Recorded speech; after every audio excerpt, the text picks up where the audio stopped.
Maverick Steele's hand is on my face.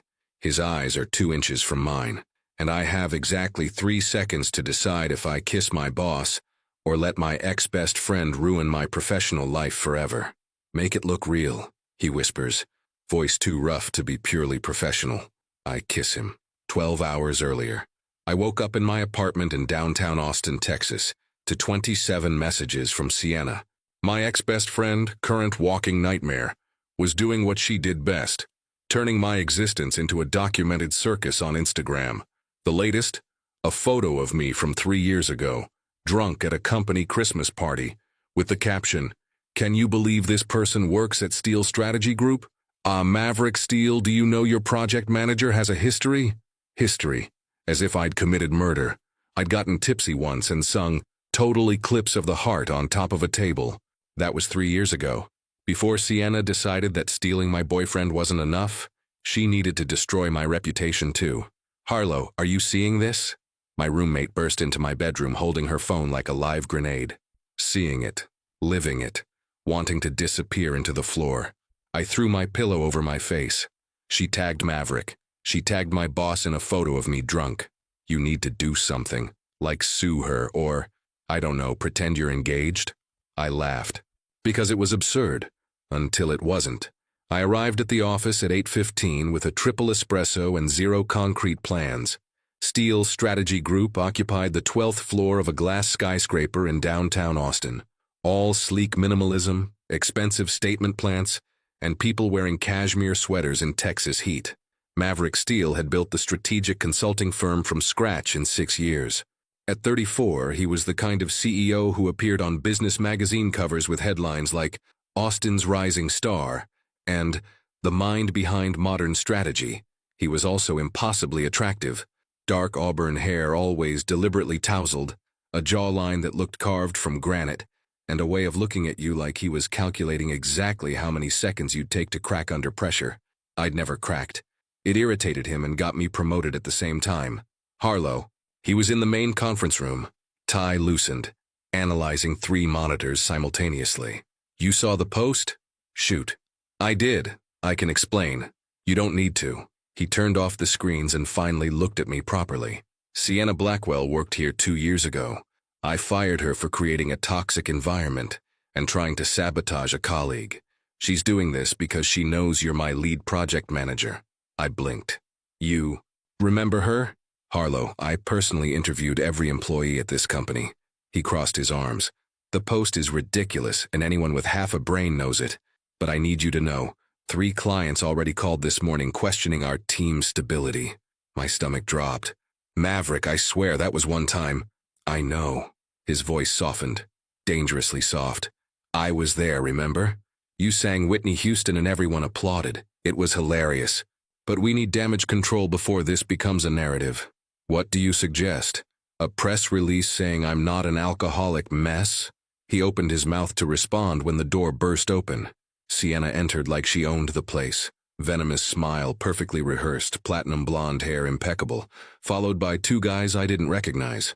One held a professional camera. "Maverick, what a coincidence finding you here." She feigned surprise with award-worthy mastery. "I was just dropping off some old documents I forgot when I worked here. And look, your talented project manager." Maverick turned slowly, the kind of calculated movement that made billionaire CEOs reconsider entire strategies. "Sienna, you have 30 seconds to leave my building before I call security. Relax, I'm just returning things." She looked at me, eyes gleaming with pure malice. "And Harlow, loved your post from early this morning. Very authentic." I hadn't posted anything this morning. I grabbed my phone. My Instagram had a new photo, a hungover selfie I definitely hadn't taken today, with the caption, "When you realize Monday arrived again, hangover vibes, cumber whoops." "You hacked into my account?" My voice came out 3 octaves higher than normal. "Hacking is a strong word. You left it logged in on the company computer 2 years ago, sweetie. I just maintained access for emergencies." She tilted her head like a predator studying prey. "You never know when certain information might be useful." The camera guy was filming everything. Maverick stepped forward, posture rigid. "Leave, now." "Or what? You'll sue me?" Good luck proving anything without making the company look bad. Sienna laughed, high-pitched and performative. But hey, must be complicated running an elite firm when your lead manager is a... Maverick cut her off with a voice I'd never heard before. Pure ice. Or I personally escort you out and sue you for digital invasion, defamation, and unauthorized access to private accounts. Choose in 5 seconds. That's when Sienna looked directly at me and smiled. You know, Harlow, it's tragicomic. You always wanted to be taken seriously, but deep down, you're just a pathetic girl who... I didn't think. I just acted. I grabbed Maverick by his tie and kissed him in front of everyone. It was a public kiss, witnessed, completely inappropriate for HR. His lips were warm and he froze for exactly 1 second before pulling me by the waist and deepening the kiss like we'd rehearsed this 1,000 times.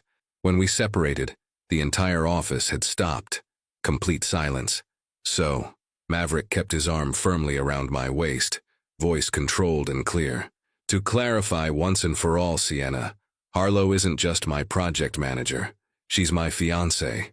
You're officially banned from this building, this company, and any property associated with Steele's strategy group. Sienna went pale. The cameraman lowered his equipment, confused. You're engaged? She looked between us, desperately searching for the lie. Since when? That's absolutely none of your business. Maverick gestured to the security guards who'd appeared. Gentlemen, please escort Ms. Blackwell out and ensure she's added to the permanent restriction list. Sienna was practically dragged out, screaming something about lawyers and defamation. When the door closed, Maverick released me. We stood there, staring at each other. So, I said, voice shaking slightly, that was... strategic? Extremely. He ran his hand through his hair, messing it up further, and incredibly stupid of me to deepen it. I pulled you by your tie, and I put my hand on your waist and sold the lie to the entire office. Tense silence. Then he let out a laugh, short, incredulous, almost hysterical. Harlow, do you realize what we just did? Faked an engagement to save my professional reputation? You faked an engagement with your direct boss, in front of 12 witnesses and a professional video camera. He rubbed his face. This will be on LinkedIn in 10 minutes and TikTok in 15. My phone exploded in notifications like digital fireworks. The video was already viral. Steele Strategy Group CEO announces surprise engagement after dramatic office confrontation. Watch. 3 million views. In 12 minutes. No way, I whispered. Exactly. Maverick looked at his own phone and went pale. And there's something worse. How could anything possibly be worse than this? My grandmother saw the video. He turned the screen toward me. Message from Nonna Steele. Finally, Maverick, bring her to dinner tomorrow at 7 p.m. You know exactly what this means. Don't disappoint me. What? Does that mean? Maverick closed his eyes like he was mentally preparing for disaster. Insane family tradition my great-grandmother brought from Naples. Public commitment kiss means you marry within 48 hours, or the entire family considers you dishonored. I choked on my own air. Excuse me, what? It's an absurdly specific Italian thing. Public kiss declaring intention. Immediate marriage or you shame 3 generations. He finally opened his eyes. My grandmother takes this so seriously that my cousin had to get married the Saturday after he proposed to his girlfriend in Times Square. But it wasn't a real commitment kiss. You think she'll accept that explanation? He laughed without any humor. Harlow, my grandmother probably already hired a wedding photographer. My phone rang. Unknown number. Message. Dear Harlow, I'm Francesca Steele, Maverick's Nonna. Welcome to the family, darling. The courthouse is already reserved for Thursday, 2:30 p.m. I used my connections. Don't be late. The dress arrives tomorrow. Kisses. I looked at Maverick. He looked at me. So, I said slowly, like I was processing information in slow motion. We're getting married for real? In 2 days? Apparently. He loosened his tie completely. Unless you have a better plan that doesn't involve me explaining to my 78-year-old Italian grandmother why I publicly lied about a commitment. I didn't. Not a single plan. And that's how a 5-second impulsive kiss turned into a 48-hour marriage with my boss. Sienna was going to lose her mind when she found out. At least that would be entertaining to watch.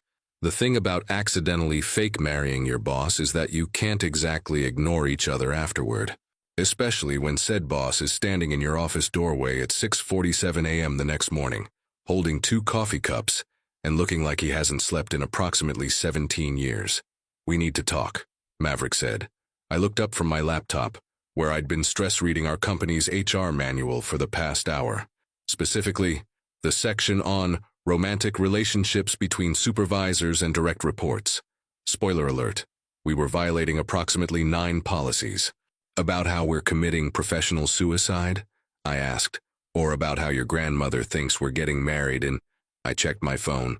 46 hours? "Both." He stepped inside and closed the door.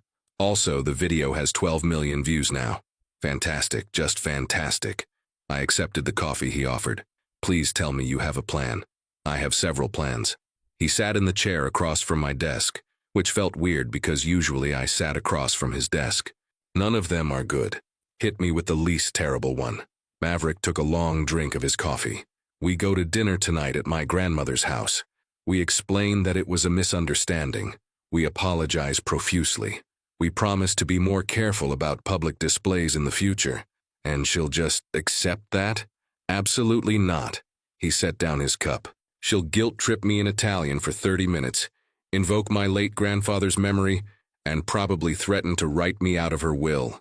So that's plan A?" "That's plan A." I waited. "And plan B?" Maverick looked at me with an expression I couldn't quite read. "We actually get married."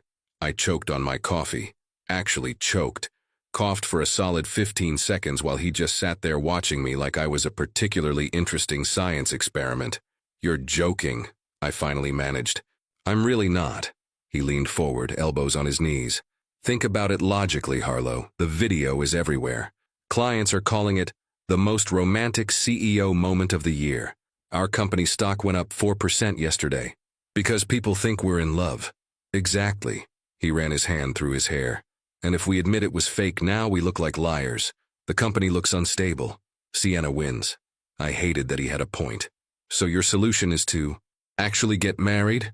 To keep up appearances?" "Temporarily." He said it like it was the most reasonable thing in the world. "We get married on Thursday like Nonna wants. We stay married for, say, 6 months. Long enough for the media attention to die down. Then we quietly divorce and cite irreconcilable differences and move on with our lives." "That's insane." "That's strategic. Those are the same thing right now." Maverick almost smiled. "Almost. Look, I know it sounds crazy. But consider the alternative. We tell everyone the truth. The engagement was fake. I did it to protect you from a former employee, and now we're both trending on Twitter for all the wrong reasons." I pressed my fingers to my temples. "There has to be a third option. I'm open to suggestions." I thought for a solid minute. Came up with nothing. What would this temporary marriage even look like? Do we live together? "We'd have to." He said it so casually. "For authenticity. But my penthouse has 3 bedrooms. You'd have your own space. And work. We maintain complete professionalism at the office. This doesn't change our working relationship. Except for the part where I'm married to my boss, which is definitely in the things that change working relationships category." "Fair point." He stood up, paced to the window. "We could announce that you're transitioning to a different department. Same level, same pay, different reporting structure. So I'd be your wife, but not your employee. You'd be my temporary wife and not my direct report." He turned back to face me. "Harlow, I'm not trying to trap you into anything. If you want to walk away right now, I'll handle my grandmother and deal with the fallout. But if you're willing to consider this, I think it might actually work." I stared at him. This man who I'd worked with for 3 years, who knew how I took my coffee, who'd once stayed until midnight helping me fix a client presentation, who was now suggesting we get married for strategic business purposes. "This is the most ridiculous thing I've ever heard," I said. "Is that a yes or a no?" "I haven't decided yet." I stood up, needing to move, to think. "What does your grandmother expect tonight?" "She expects to meet her future granddaughter-in-law." He checked his watch. "Dinner's at 7. She lives in Westlake Hills. Very traditional Italian family situation." "How traditional are we talking?" "She's going to ask about our wedding plans, our children plans, and probably our astrological compatibility." "Perfect. Just perfect." I laughed without humor. And what do we tell her? Whatever keeps her from having a heart attack. His expression softened. Harlow, I know this is a lot. Take the day. Think about it. We can decide before dinner. And if I say no, then we go with plan A. Face the music. Deal with whatever comes. I nodded slowly. Okay, I'll think about it. He moved toward the door, then paused. For what it's worth, you're handling this remarkably well. I'm internally screaming. That's the spirit. He almost smiled again. I'll pick you up at 6:30. Wear something grandmother approved. What does that even mean? Nothing too short? Nothing too low cut? Nothing that makes you look like you're trying too hard. So basically dress like I'm going to church? The word slipped out before I could stop it. Maverick didn't seem to notice. More like dress like you're meeting your future Italian family who will judge everything about you, including your shoe choices. Again, just fantastic. He opened the door, then looked back one more time. Harlow? Yeah? For what it's worth. If we do this, you won't be doing it alone. We're in this mess together. Then he left, and I was alone with 12 million views, 46 hours until a wedding, and a decision that would either save my career or completely destroy it. I called my roommate at lunch. He wants to actually marry you. Tessa practically shrieked through the phone. Temporarily, for 6 months, for strategic business purposes. That's literally the plot of every romance novel ever written. This isn't a romance novel. This is my actual life, which is currently more dramatic than a romance novel. I could hear her pacing. Harlow, are you seriously considering this? Was I? I looked at my phone, still blowing up with notifications. The video had been picked up by major news outlets. CEO's romantic office proposal goes viral. Modern love story begins with public declaration. Sienna had posted 17 times since yesterday, each one more passive-aggressive than the last. And Maverick's grandmother had already sent me 3 more messages with dress options, venue suggestions, and a family tree going back 6 generations. I think I might be, I admitted. Then you need to set ground rules. Tessa's voice turned serious. This is a business arrangement, right? So treat it like one. Contract, boundaries, exit strategy. She was right. I need to write this down. Write everything down. What happens if one of you catches feelings? What happens if the 6 months isn't enough? What happens to your career after the divorce? All excellent questions I hadn't considered. Tessa, you're kind of a genius. I know. It's my burden. She paused. But seriously, Harlow, are you sure about this? Maverick Steele is, he's gorgeous and successful and apparently willing to marry you, but he's still your boss. Not if I transfer departments. Still your boss's wife. That's going to be weird for everyone. Everything about this is already weird. Fair point. I heard her sigh. Okay, if you're doing this, at least make sure you get something out of it. Better title. Equity. Something that makes this worth the insanity. You think I should negotiate? Harlow, you're literally agreeing to marry the man. The least he can do is give you a promotion. I laughed. Actual, genuine laughter. When did you become a business strategist? When my best friend got fake engaged to a CEO and decided to make it real for 6 months. She paused. Call me after dinner tonight. I want all the details. I will. Thanks, Tessa. That's what best friends are for. Now go prepare for your future Italian grandmother-in-law. At 6:28 p.m., I stood in front of my closet having a minor breakdown. I'd settled on a navy blue dress, knee-length, modest neckline, paired with simple heels. My hair was down, makeup natural. I looked like someone who might plausibly marry a CEO. I also looked terrified, but hopefully that would read as nervous excitement. The doorbell rang at exactly 6:30. Maverick stood in my doorway wearing dark slacks and a crisp white button-down, tie perfectly knotted. He looked like he'd stepped out of a magazine spread titled, How to Intimidate Everyone in Business Casual. You look nice, he said. You look like you're about to negotiate a merger. Same thing, really. He offered his arm. Ready? Not even a little bit. Perfect, neither am I. We walked to his car, a sleek black Audi that probably cost more than my annual salary. He opened the passenger door for me, which felt weirdly formal. So, I said once we were driving, what's the game plan? We're engaged. We're in love. We're planning a beautiful future together. Right. Simple. Harlow. He glanced over at me. Have you decided? About the actual marriage? I have conditions. His eyebrows rose. I'm listening. First, we write everything down. Contract, terms, timeline, everything. Agreed. Second, I want to transfer to the Strategic Development Division. Same level, but not reporting to you. That works. What else? Third, we maintain separate bedrooms, separate lives outside of necessary appearances. Reasonable. And fourth, I took a breath. If either of us wants out before the 6 months, we get out. No questions asked. Maverick was quiet for a moment, navigating through Westlake Hill's winding roads. Agreed, he finally said. Anything else? Just one more thing. When we divorce, we do it quietly. No drama, no blame, we both walk away clean. Deal. He pulled up to a stoplight and turned to face me fully. So we're doing this? My heart was pounding. This was insane. Absolutely insane. We're doing this, I said. He nodded slowly. Then let's go convince my grandmother we're madly in love. The light turned green, and we drove toward what might be the best or worst decision of my entire life. Honestly, I had no idea which one it would be. Nonna Steele's house was not a house. It was a Mediterranean villa that belonged in Tuscany, not Westlake Hills, Texas. Your grandmother lives in a palace, I said as Maverick pulled into the circular driveway. Wait until you see the inside. He turned off the engine but didn't move to get out. Quick refresher. Nonna's name is Francesca. She's 78, razor sharp, and can smell lies from a mile away. My parents died when I was 12. She raised me. I'm sorry, I didn't know that. Not many people do. He looked at the house. She's the only family I have left who matters. So if she asks invasive questions about our relationship, just go with it. How invasive are we talking? She once asked my cousin's fiancé about her fertility timeline before appetizers were served. You're kidding. I'm really not. He finally opened his door. Ready? Nope. That's the spirit. The front door opened before we reached it.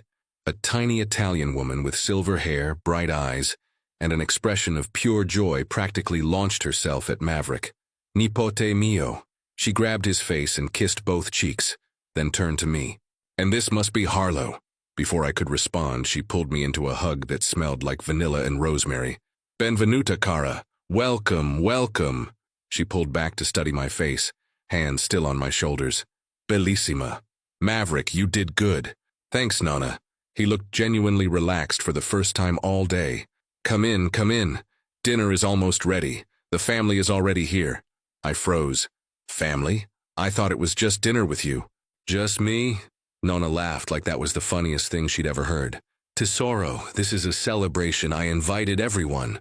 Maverick's expression shifted to mild panic, which did not inspire confidence. We walked into a living room filled with approximately 20 people. Everyone, Nonna announced. This is Harlow, Maverick's fiancé. The room erupted in applause. I was going to pass out. Absolutely, definitely going to pass out. Maverick's hand found the small of my back, steadying me. Smile, he whispered. Just smile. So I smiled. The next 30 minutes were a blur of introductions. Uncle Tony, who owned 3 restaurants in Houston. Aunt Maria, who taught literature at UT Austin. Cousins Luca, Gianna, Marco, and at least 5 others whose names I immediately forgot. A great aunt who kept asking if I could cook.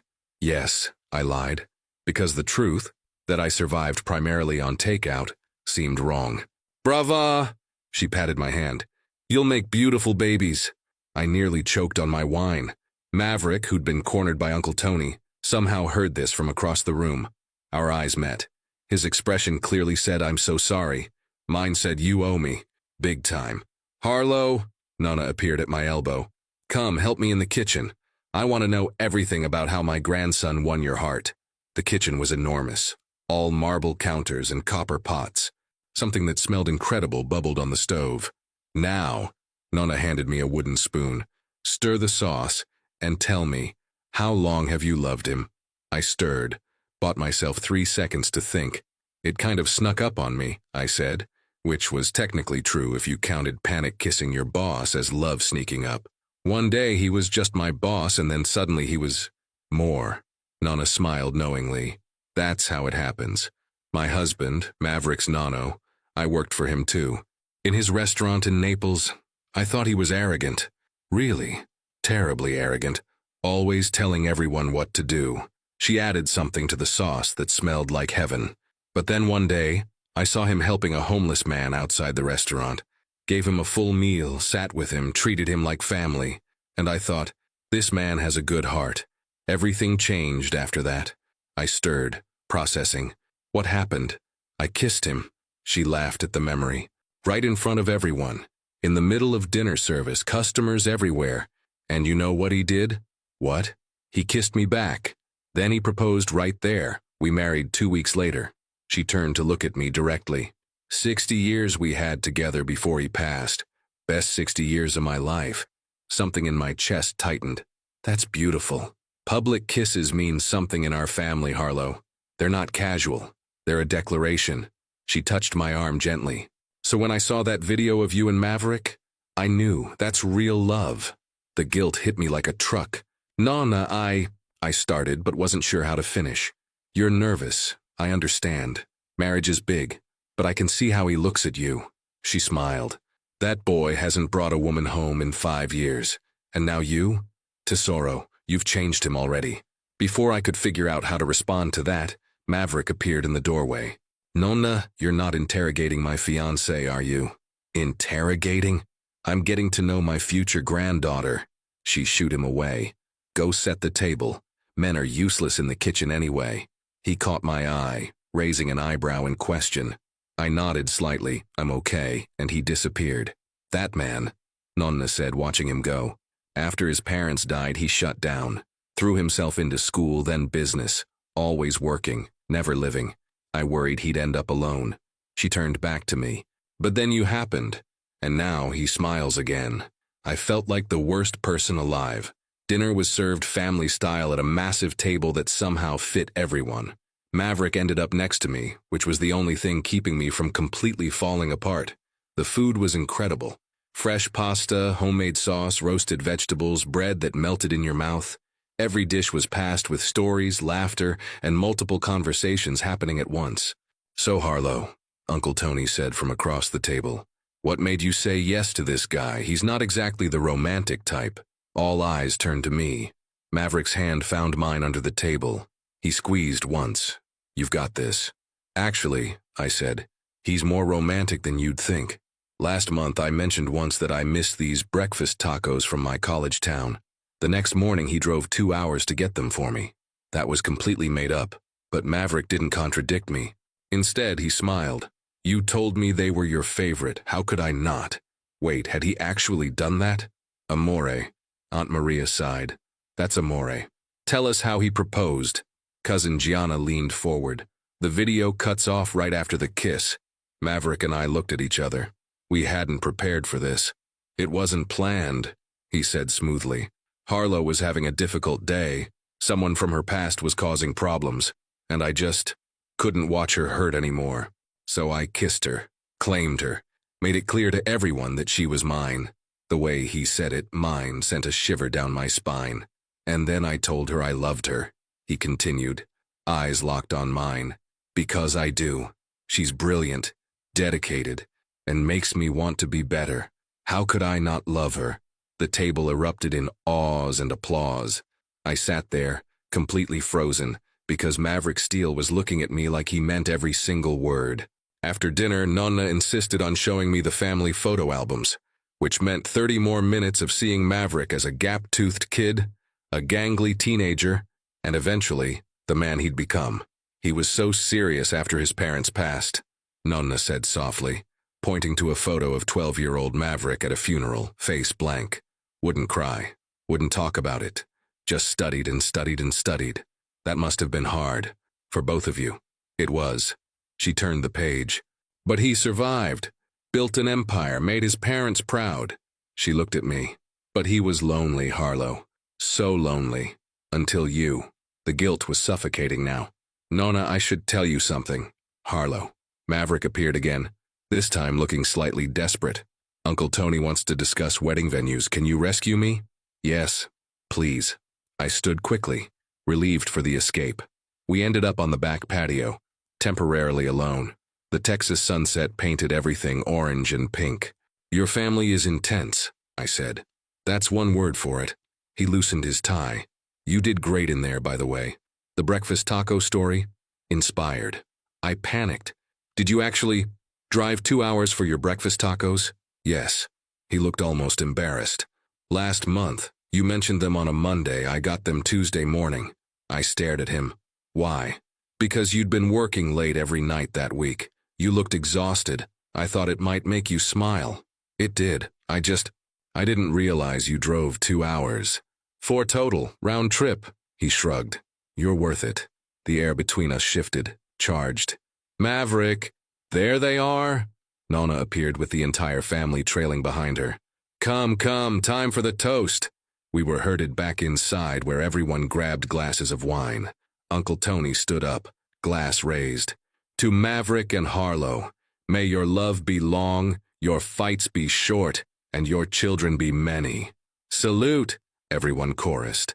I drank, tried to look happy, felt like a fraud. We finally escaped around 10 p.m. after what felt like 600 more toasts, 4 desserts, and a lengthy discussion about whether the wedding should be at a vineyard or a historic estate. So, Maverick said once we were safely in his car, that happened. Your family thinks we're having 6 children. Nonna suggested 8 actually. I negotiated down. I laughed, despite everything. This is insane. Completely insane. He pulled out of the driveway. But you were incredible. The stories, the way you talked to Nonna, all of it, you're a natural. At lying to sweet Italian grandmothers, great skill to have. At being part of a family. He glanced at me. They loved you, Harlow, genuinely loved you. Which makes this worse. I know. We drove in silence for a while. The city lights blurred past. My parents died in a car accident, Maverick said suddenly. I was 12. Nonna flew from Italy the next day and just stayed. Raised me, taught me everything about loyalty, family, doing the right thing. Maverick. And now I'm lying to her about the most important relationship of my life. He gripped the steering wheel tighter. She deserves better than this. I didn't know what to say. But the alternative, he continued, is admitting that the video was fake, that I used a family tradition to save face, that I'm manipulating her emotions for business purposes. He shook his head. That would break her heart worse than any lie. So we're stuck. We're stuck. He pulled up to my apartment complex, put the car in park, but didn't move to let me out.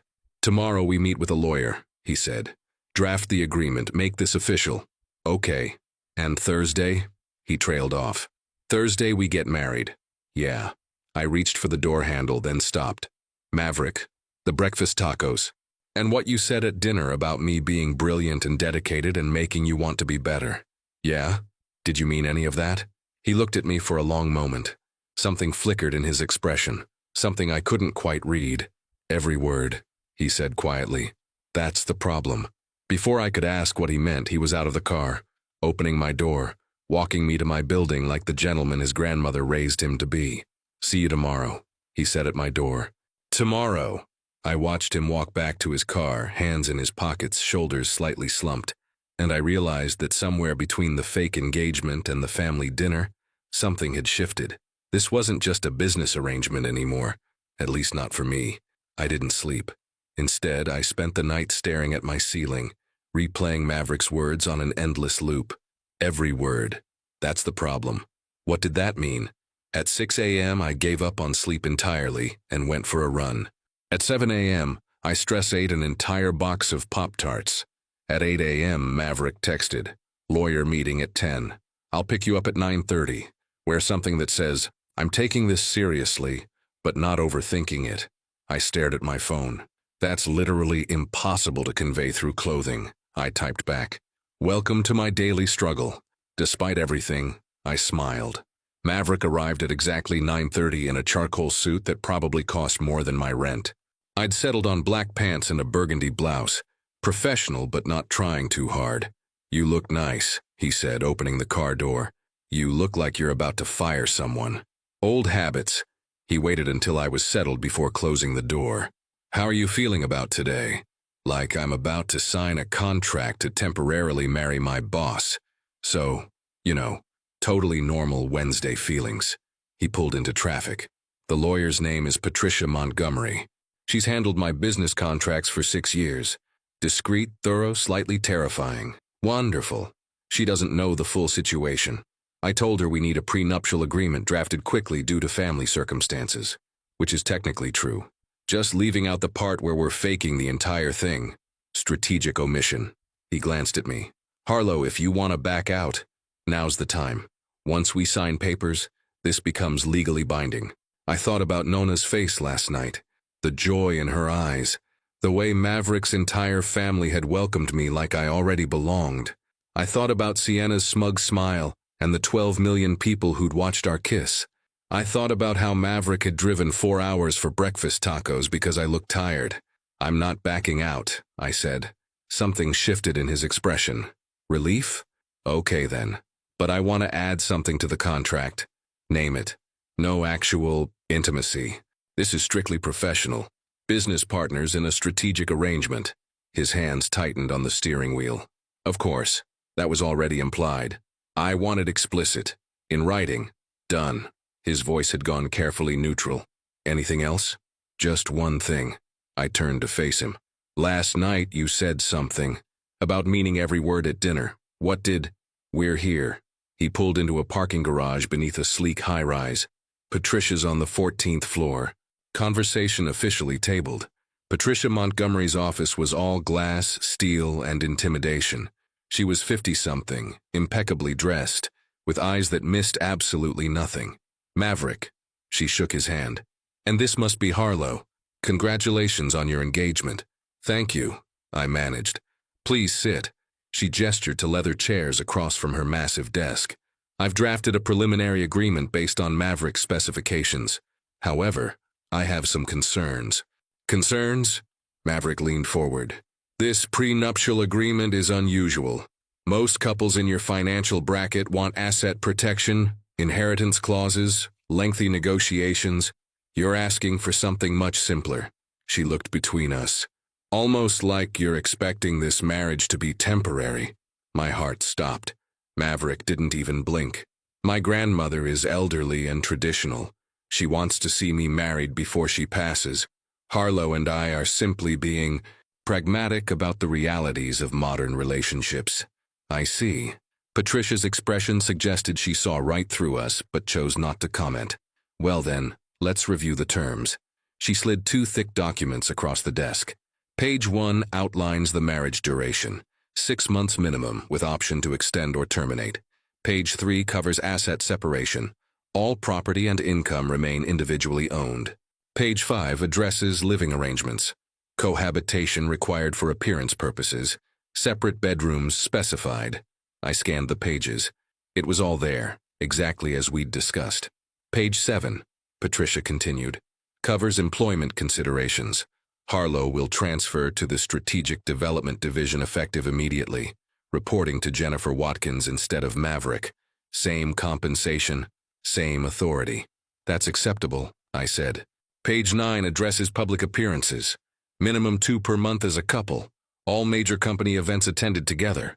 Page 11 covers social media. At least 1 joint post weekly on personal accounts. Wait, I looked up. Weekly posts? For authenticity, Maverick said. The world thinks we're in love. We need to maintain that narrative. Right, of course. Back to the document. Page 13, Patricia said with the slightest hint of amusement, covers physical affection requirements in public settings. Light displays, hand-holding, brief kisses, appropriate touching, as needed to maintain the relationship facade. My face heated. That's specific. Maverick was very thorough in his specifications. Patricia's lips twitched. Page 15 addresses the termination clause. Either party can exit the arrangement with 2 weeks' notice after the 6-month minimum. Upon divorce, both parties agree to cite irreconcilable differences and make no public statements blaming the other. Seems fair, I said. Page 17 covers confidentiality. The true nature of this arrangement cannot be disclosed to anyone outside this room without mutual consent. Violation results in financial penalties outlined on page 19. I flipped to page 19. The penalties were substantial. And finally, Patricia slid forward 2 more pages. I've added a clause Maverick didn't request, but I'm recommending anyway. Maverick straightened. What clause? The feelings clause. Patricia looked at us over her reading glasses. If either party develops genuine romantic feelings during the arrangement, they must disclose this to the other party within 1 week of recognition. Failure to disclose constitutes breach of contract. The silence in the room was deafening. That's not necessary, Maverick said. I disagree. Patricia leaned back. I've been practicing family law for 26 years. You know what happens in these arrangement marriages? Someone always catches feelings, and when those feelings aren't addressed, things get messy, legally messy. We're both professionals, I said, voice shakier than I'd like. We can handle. Can you?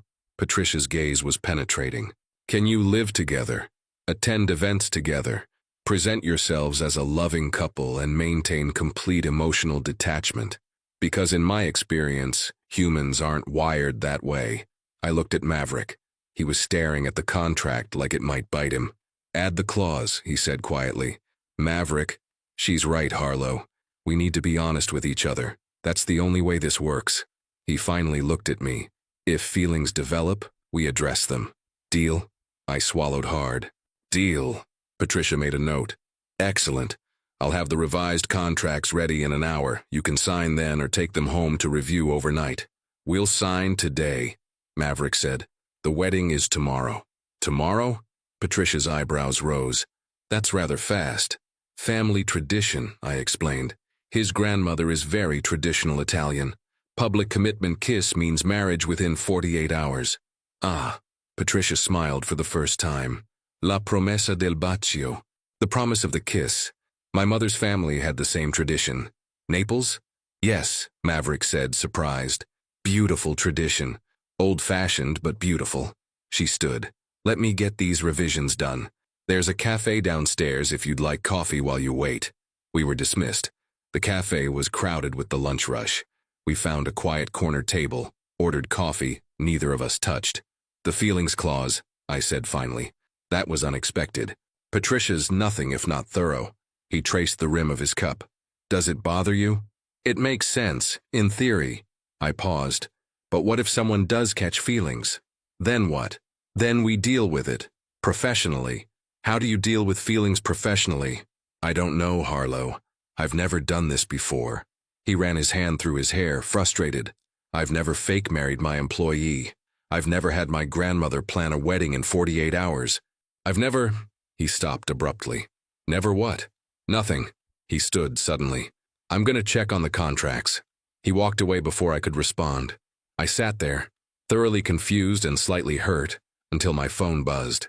Tessa, how's the lawyer meeting going? Me. Weird. There's a clause about disclosing feelings. Tessa. What? That's literally asking for drama. Me. Tell me about it. Tessa. Question. Do you have feelings for him? I stared at the text for a solid minute. Did I? Maverick was brilliant, driven, occasionally infuriating.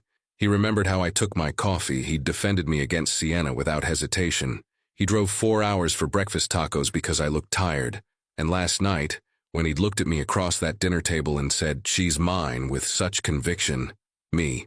I don't know. Maybe. Is that insane? Tessa. Honey, you're fake marrying the man tomorrow. Everything about this is insane. The question is whether you're okay with that. Was I? Before I could figure out an answer, Maverick returned. Contracts are ready. Already? Patricia works fast when properly motivated. He hesitated. Are you sure about this? You've asked me that 3 times now.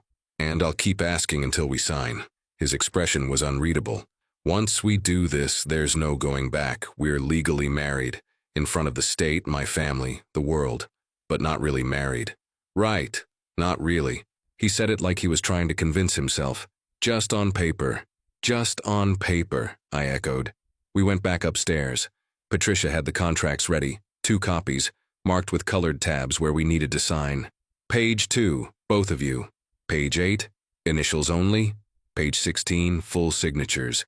Page 22, final signatures with date. I picked up the pen. It felt heavier than it should. This was it. The point of no return. I looked at Maverick. He was already signing, quick and efficient.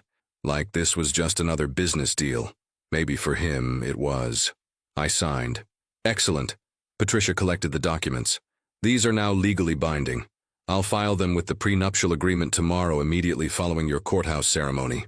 She handed us each a copy. Congratulations. You're officially entering into a contractual marriage. That's the most romantic thing I've ever heard, I said. Patricia actually laughed. Welcome to modern love. We walked back to Maverick's car in silence. The weight of what we'd just done settled over us like fog. So, I said once we were inside. Tomorrow, he confirmed. Courthouse at 2:30. Nana's handling everything else. Flowers, photographer, dinner reservation for after. Of course she is. Harlow. He turned to face me fully. One more time. Are you absolutely certain? Maverick, if you ask me if I'm sure one more time, I'm going to lose it. I met his eyes. I signed the contract. I'm showing up tomorrow. I'm doing this. Stop asking. I just want to make sure you're not feeling pressured. The only person pressuring me right now is you, with all the checking in. I softened my tone. I appreciate the concern, really, but I'm a grown woman making a calculated decision. Trust me to know my own mind. He studied my face for a long moment. Okay, I trust you. Good. He started the car.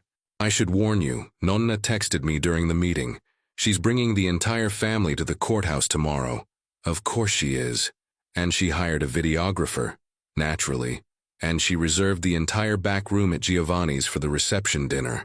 How many people? 56. I dropped my head into my hands. We're getting married in front of 56 people. Technically 58. I invited my assistant and the company's COO for professional appearance. This is the most elaborate fake wedding in the history of fake weddings. Should we tell the Guinness people? Despite everything, I laughed. Shut up. Make me. The words hung in the air between us, loaded with something neither of us was acknowledging. Don't tempt me, I said quietly. His expression shifted, darkened. Harlow. My phone rang, shattering the moment. Tessa's name flashed on screen. I should take this, I said, grateful for the interruption. Of course, I answered. Hey, okay, I've been thinking, Tessa said without preamble. You need a wedding dress. Nana's sending one over. From her closet? Probably. Nope, absolutely not. You're wearing something that makes you feel incredible, even if this whole thing is fake. She paused. I'm coming over tonight. We're going shopping. Tessa, I don't need... Yes, you do. Trust me on this. If you're going to fake marry your hot boss, you're doing it in style. Maverick was definitely listening. His lips twitched. Fine, I said. Come over at 7. Perfect. And Harlow? Yeah? Tomorrow's going to change everything.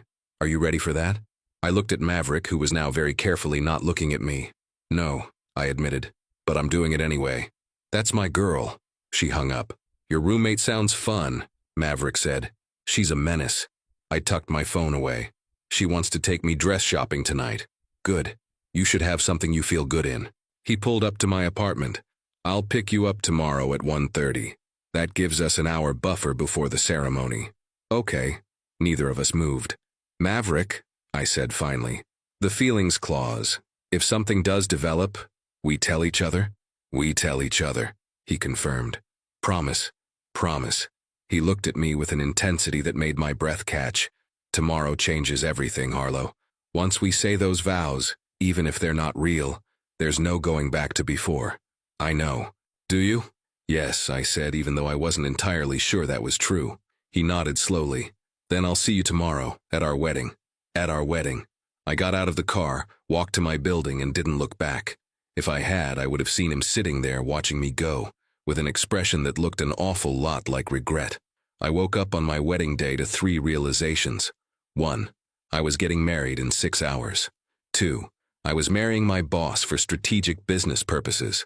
3. I had no idea how I felt about either of those things anymore. My phone buzzed. Nana Steele had created a group chat called Harlow's Wedding Day. Nana, good morning, beautiful bride. The dress arrived at Maverick's penthouse. I'm bringing hair and makeup team at 11 a.m. Aunt Maria, so exciting. Cousin Gianna. I'm crying already and it's only 8 a.m. Uncle Tony. Someone tell Maverick to eat breakfast. He gets cranky when nervous. I stared at my phone, chest tight. These people thought this was real. They were genuinely happy for us. And we were lying to all of them. My phone buzzed again.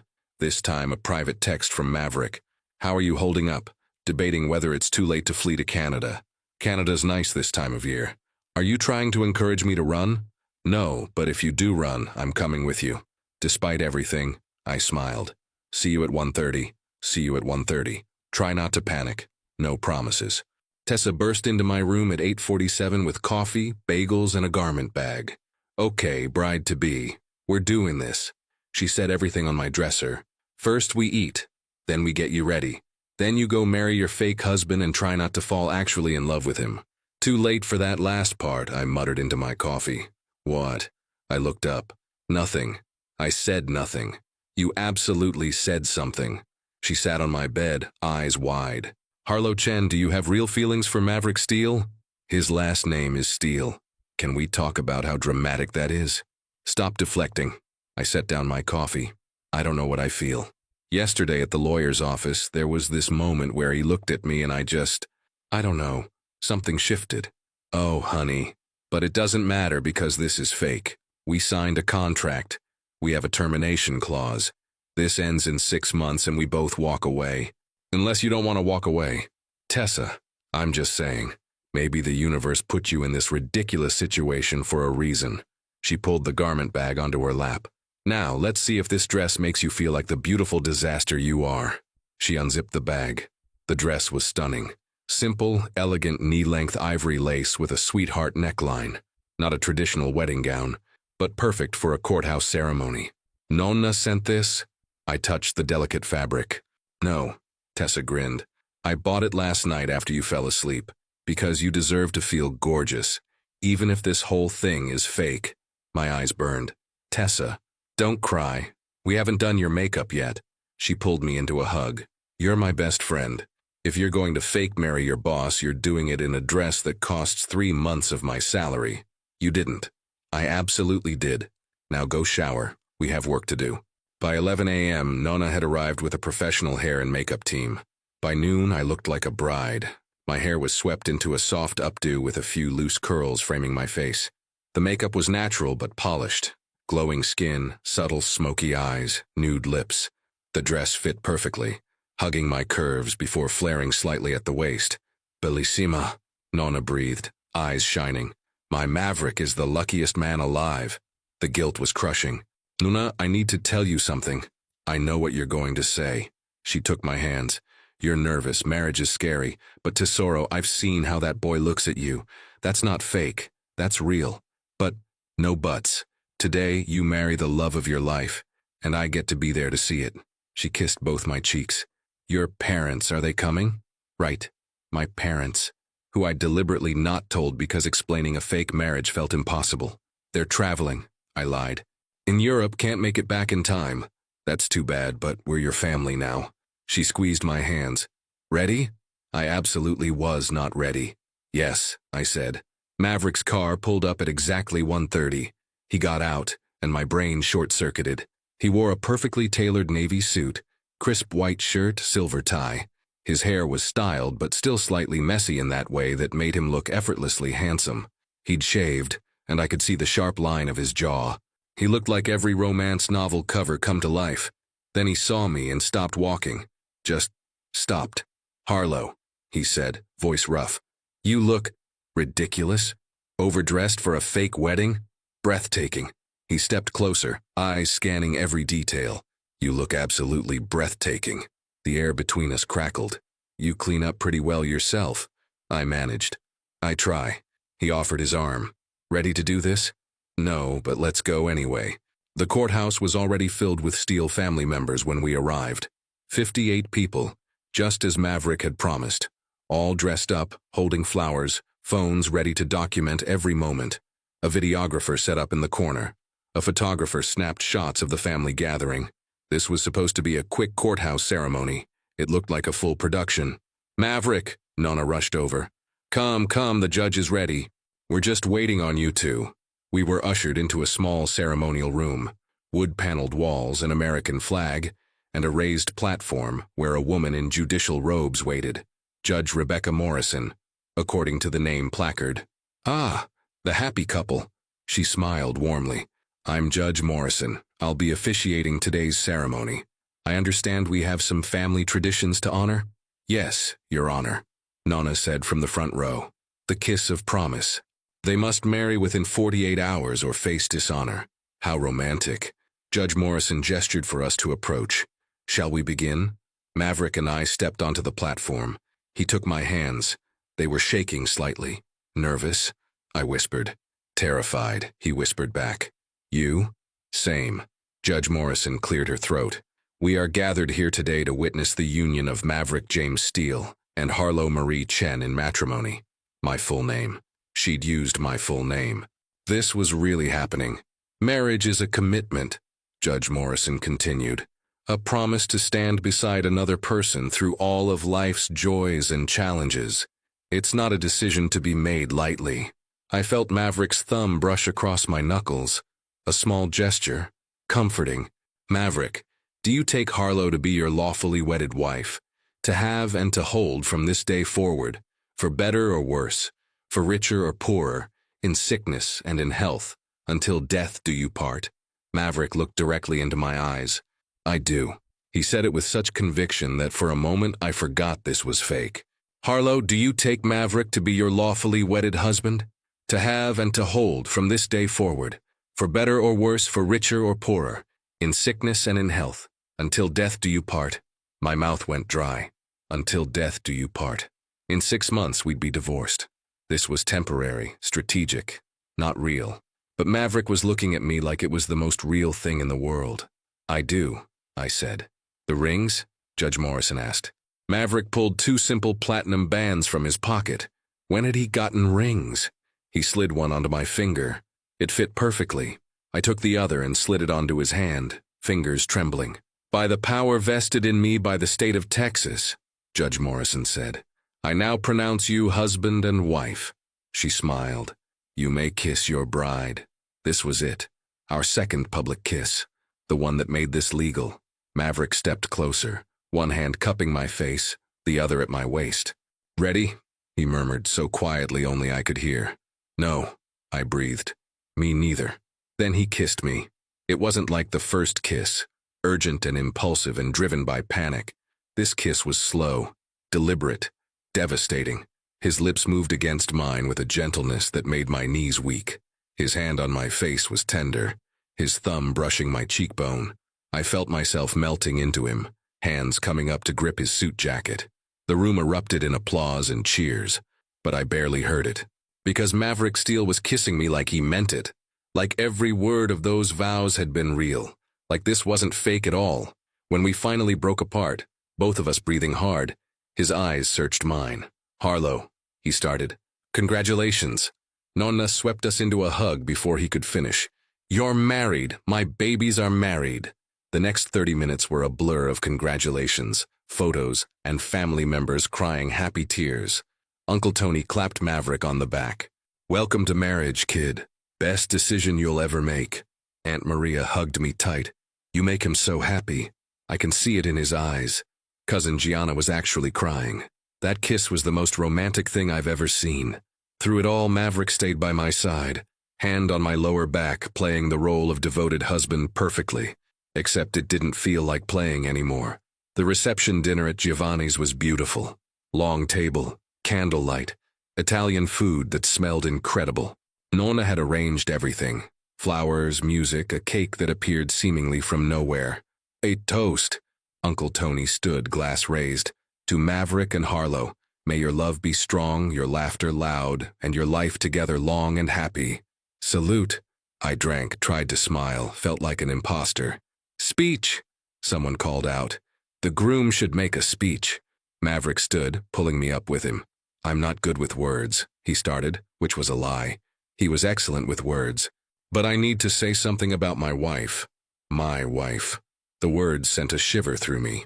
3 years ago, Harlow walked into my office for an interview. She was brilliant, confident, and told me my business model had 3 critical flaws. He smiled at the memory. She was right about all 3. Laughter from the table. Since then, she's challenged me, impressed me, and made me better at everything I do. She sees the world differently than I do, and that perspective makes me a better leader, a better person. He looked down at me, expression unguarded. Today, I married my best friend, my partner, The person who makes me want to be worthy of her. And I'm the luckiest man alive. The room erupted in applause, but I couldn't move, couldn't breathe, because Maverick had just described our relationship with perfect accuracy, and none of it was supposed to be real. We escaped to the restaurant's terrace around 9 p.m., both of us needing air. The Austin skyline glittered in the distance. Music drifted from inside. That was intense, I said. Understatement. He loosened his tie. Your face when I said my wife. You looked terrified. I was processing. Processing what? That we actually did it. We're married. Legally married. I turned to face him. Maverick. That speech. I meant every word. He said it quietly, but firmly. I know this started as a strategy, but everything I said in there, that was true. Don't do this. Do what? Make this complicated. I wrapped my arms around myself. We have a contract. We have a plan. 6 months, then we end this. What if I don't want to end it? The words hung in the air between us. What? What if? He stopped, ran his hand through his hair. The feelings clause. In the contract, I need to invoke it. My heart stopped. Maverick, I have feelings for you, Harlow. Real feelings. Not fake, not strategic, not part of the plan. He stepped closer. I've had them for a while now. Maybe since the breakfast tacos. Maybe before. But I know I have them now, and according to our contract, I'm required to tell you. I couldn't breathe. This is fake. We agreed. I know what we agreed. His eyes were intense. But that kiss in there? That wasn't fake. Not for me. And I don't think it was fake for you either. You're wrong. Am I? He moved closer, close enough that I could see the silver flecks in his blue eyes. Tell me you didn't feel anything. Tell me that kiss meant nothing. Tell me you're still just acting and I'll back off. We'll stick to the contract, ride out 6 months, and walk away clean. I opened my mouth, closed it because I couldn't tell him that. This is a disaster, I whispered. Probably. He smiled slightly. But it's our disaster. Maverick. Harlow. Nona appeared on the terrace. Come, it's time to cut the cake. Maverick stepped back, composure sliding back into place. Coming, Nona. But before we went inside, he caught my hand. Think about what I said, he murmured. Please. Then we were swept back into the celebration, surrounded by family, celebrating a marriage that was supposed to be fake, but felt more real than anything I'd ever experienced. We arrived at Maverick's penthouse at 11 p.m., exhausted from playing the role of blissfully happy newlyweds for 9 straight hours.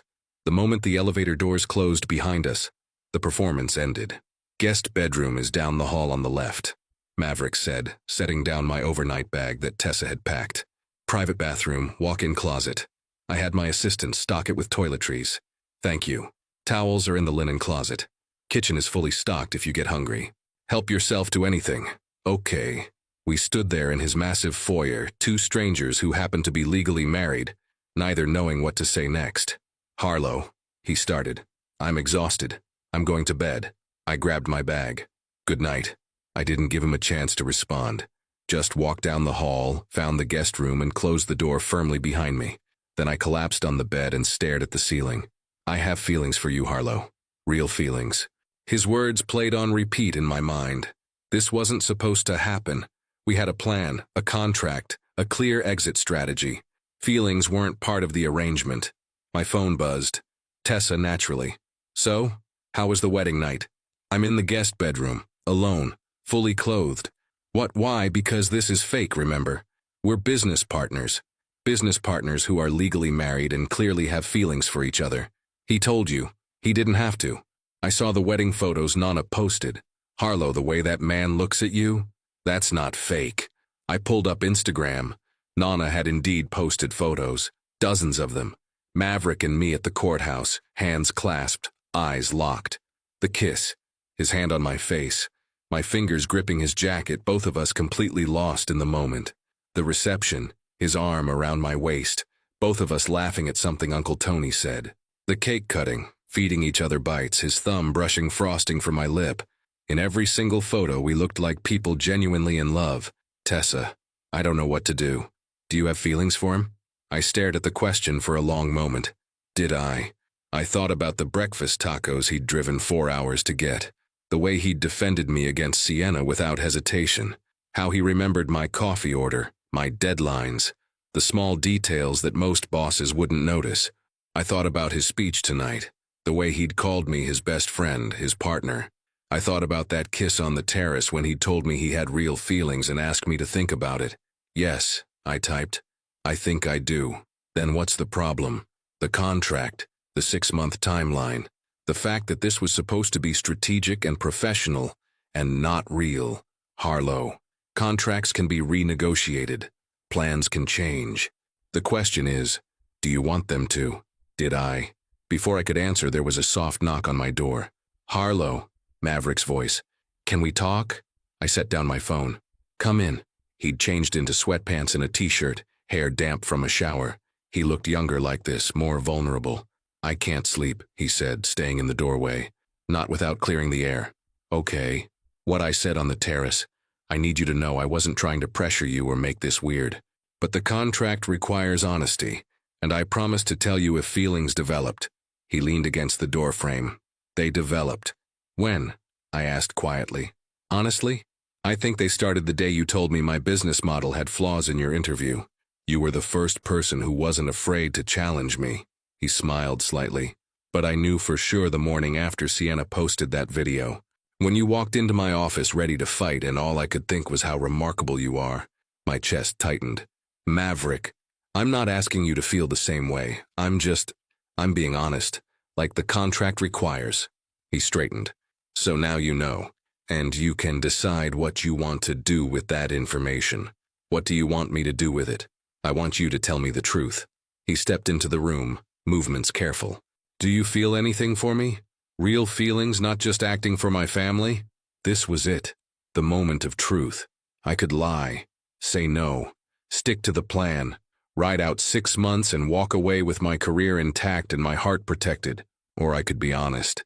Yes, I said, I have feelings for you, real ones, and it's terrifying. His expression shifted. Relief, joy, something deeper. Terrifying how? Because this wasn't the plan. We were supposed to be strategic, professional. We had a contract with clear terms and an exit strategy. I stood up, needing to move. But then you gave that speech at dinner, and you looked at me like I actually mattered. And I realized the contract doesn't cover this. It doesn't cover what happens when the fake becomes real. So we make a new plan. He moved closer. One where we figure this out together. What if we ruin everything? The company, your family's expectations, our friendship? What if we don't? He caught my hands. Harlow, I've spent my entire life playing it safe. Building strategies, minimizing risks, controlling every variable. And you know what?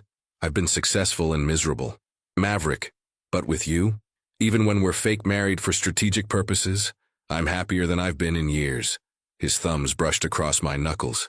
So, maybe the real risk is not taking this chance. I looked up at him, at this brilliant, complicated man who'd somehow become everything I didn't know I needed. We'd have to renegotiate the contract, I said. Screw the contract. Maverick Steele, did you just suggest breaking a legally binding agreement? I suggested renegotiating. He smiled. With significantly better terms. Such as, we try this for real. No timeline, no termination clause, no pretending. We date our spouse and see what happens. That's insane. Most good things are. He pulled me closer. What do you say, Mrs. Steele? Mrs. Steele. I was Mrs. Steele. I looked up at him, heart pounding. I say we're already married, might as well actually try to make it work. His smile was blinding. Yeah? Yeah, but I have conditions. Of course you do. First, we tell your family the truth about how this started, why we really got married, all of it. His smile dimmed. Harlow, they deserve to know. And if we're doing this for real, we can't start with a lie. He was quiet for a long moment. You're right. We tell them. Second, we do this at our own pace. No pressure, no expectations. We figure out what this relationship looks like for us. Agreed. What else? Third, I took a breath. We move you into the guest bedroom. He blinked. What? You heard me. If we're dating, we're doing it properly, which means separate bedrooms until we're both ready for more. You want me to date my own wife while living in separate bedrooms? Yes. That might be the most ridiculous thing I've ever heard. Take it or leave it, Steele. He laughed, genuine, surprised laughter. You're unbelievable. Fine, I'll take the guest bedroom. You get the master suite. Deal. I held out my hand to shake. He looked at my hand, then at me. We're married and you want to shake on it? Professional habits. Right. But instead of shaking my hand, he pulled me close and kissed me. This kiss was different from the ones before. The courthouse kiss had been public, performative, witnessed by 58 people. This kiss was private, just us. No audience, no contract, no strategy. Just two people who'd accidentally fallen for each other while fake married. His hands cupped my face, gentle and sure. I melted into him, fingers tangling in his still damp hair. He tasted like mint toothpaste and possibility. When we finally broke apart, both breathless, he rested his forehead against mine. So, he murmured, still want separate bedrooms? Absolutely. You're going to be the death of me. That's the plan. He laughed again and the sound filled something in my chest I hadn't realized was empty. The next morning I woke up in Maverick's massive master bedroom. King-sized bed, floor-to-ceiling windows overlooking downtown Austin, bathroom bigger than my entire apartment. My phone showed 37 notifications. Most were from the wedding hashtag Nonna had created. Here's steal in love photos of us cutting cake, dancing, laughing. Comments from family members about how beautiful the ceremony was. Strangers commenting on how relationship goals we were. One notification stood out, an Instagram DM from Sienna. Congratulations on the wedding. Interesting how fast that engagement happened. Almost like it wasn't real. I stared at the message, anxiety creeping in. Another knock on my door. Harlow, you awake? I opened it to find Maverick with 2 coffee cups and a nervous expression. Morning, he said. I made your coffee how you like it. 3 sugars, extra cream, dash of vanilla. I took the cup, touched that he remembered. Morning, we have a problem. I showed him Sienna's message. His jaw tightened. She's fishing. She doesn't actually know anything. But what if she digs? What if she finds out the truth and exposes us? Then we control the narrative. He set down his coffee. We tell the truth first, on our terms. To who? Everyone. He pulled out his phone. I'll draft a statement for the company for social media, explaining how this started, the video, the family tradition, how we agreed to get married and then realized our feelings were real. That's actually most of the truth. Exactly. We skipped the part about the contract and the 6-month timeline, but everything else is accurate. He looked at me. Unless you're not ready to go public yet? No, you're right. We should control this before Sienna does. I paused. But first, we need to tell your family. He groaned. Nonna is going to kill me. Probably, but we're doing this together, remember? Together. He caught my hand, lacing our fingers. Okay. Family lunch today. We tell them everything. Nonna's house, 12:30 p.m. We'd gathered the core family, Nonna, Uncle Tony, Aunt Maria, and cousins Luca and Gianna, 7 people total, all of whom looked thrilled to see us. The newlyweds. Nonna kissed both our cheeks. Come sit, I made your favorite Maverick, osso buco. Nonna, actually, we need to talk to everyone before lunch. Her smile dimmed. Talk? About what? We sat in the living room. Everyone settled around us, expressions shifting from joy to concern. Maverick took my hand. There's something we need to tell you about how Harlow and I got together. And then we told them everything. The video with Sienna. The kiss that was impulsive, designed to shut her down. The family tradition that made marriage mandatory. The decision to go through with it for strategic purposes. The contract. The 6-month timeline. The original plan to divorce quietly. I watched their faces shift from confusion to hurt, to anger. So it was fake? Aunt Maria's voice was small. The whole thing? It started fake, Maverick said firmly. But it's not anymore. I have real feelings for Harlow. She has feelings for me. We want to make this marriage work. Actually work. But you lied to us, Uncle Tony said. At the wedding, during the toasts. All of it was a lie. The feelings weren't a lie, I said. I know how this sounds. I know we messed up. But what Maverick said in his speech, about me making him better, that was true. It's all true now. Nonna hadn't said anything. She just sat there, hands folded, expression unreadable. Finally, she spoke. Get out. Nonna, Maverick started. Both of you, get out of my house. Please let me explain. Explain what? That you used a sacred family tradition for business? That you lied to everyone who loves you? Her eyes were wet. Your nonno and I married for love, real love, and you used our tradition as a strategy. Nonna, I'm so sorry. Out now. We left. The car ride back to the penthouse was silent. Maverick's hands gripped the steering wheel so tight his knuckles were white. His jaw was set, eyes fixed on the road. She'll forgive us, I said quietly. Eventually. Maybe, maybe not. He pulled into the garage. This is my fault. I should have told the truth from the beginning. We both agreed to this.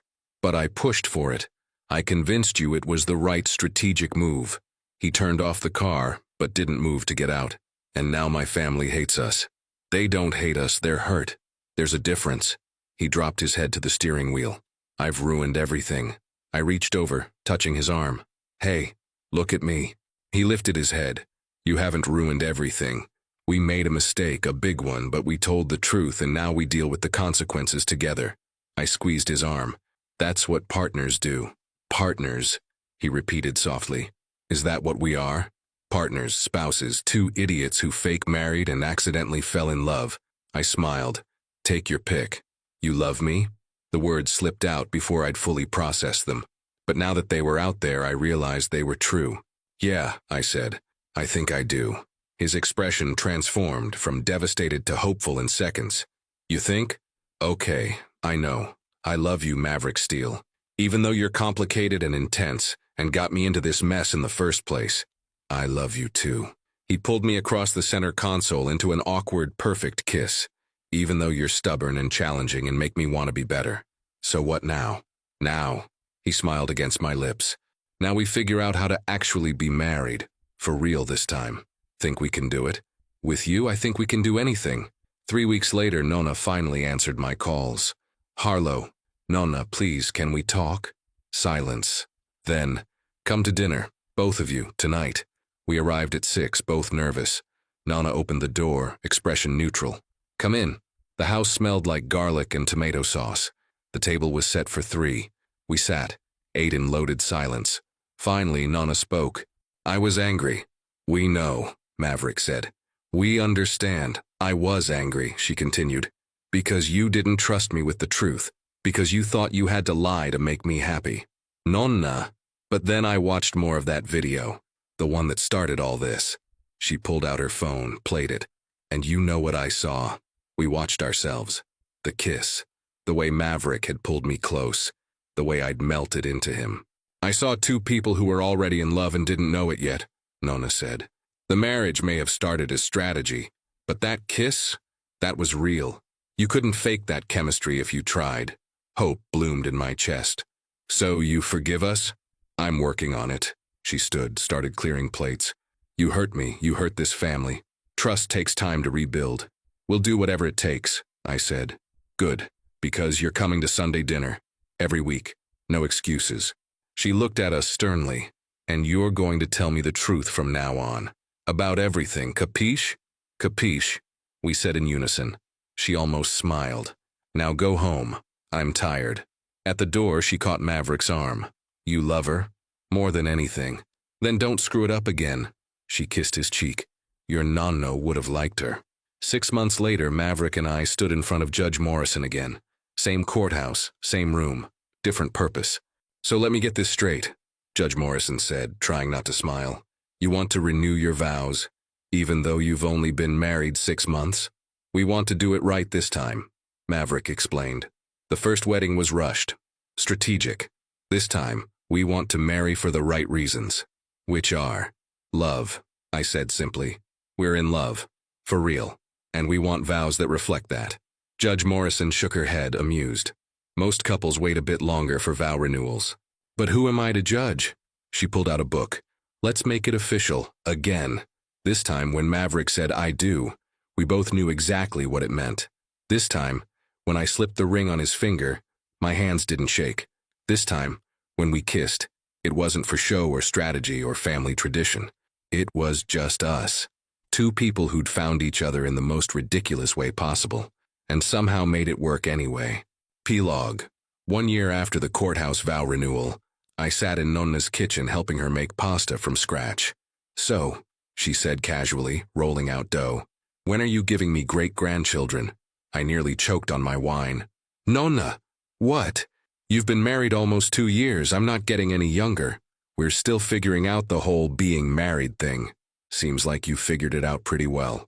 She nodded toward the living room where Maverick was arguing with Uncle Tony about football. He's happy. Really happy. I haven't seen him like this since before his parents died. He makes me happy too. Good. That's how it should be. She patted my hand. You know, when I first found out about your arrangement, I was so angry, but now, I think it's the best thing that ever happened to both of you. Really? Really. Sometimes love needs a little push. Your push just happened to be a public kiss and an ancient family tradition. She smiled. The universe works in mysterious ways. My phone buzzed. Text from Maverick in the next room. Rescue me from Uncle Tony's sports takes? Nope. You're on your own, husband. Cruel. This is cruel. That's why you love me. One of many reasons. I smiled at the screen. Nonna saw. That's the look of a woman in love. Yeah, I admitted. I really am. Good. She handed me a rolling pin. Now make yourself useful. This pasta won't roll itself. And so we did. Made pasta, laughed at Maverick's terrible sports opinions, had dinner with family. It was ordinary, normal, perfect. Exactly what I'd signed up for when I impulsively kissed my boss to save my reputation, and accidentally found everything I didn't know I needed. The end.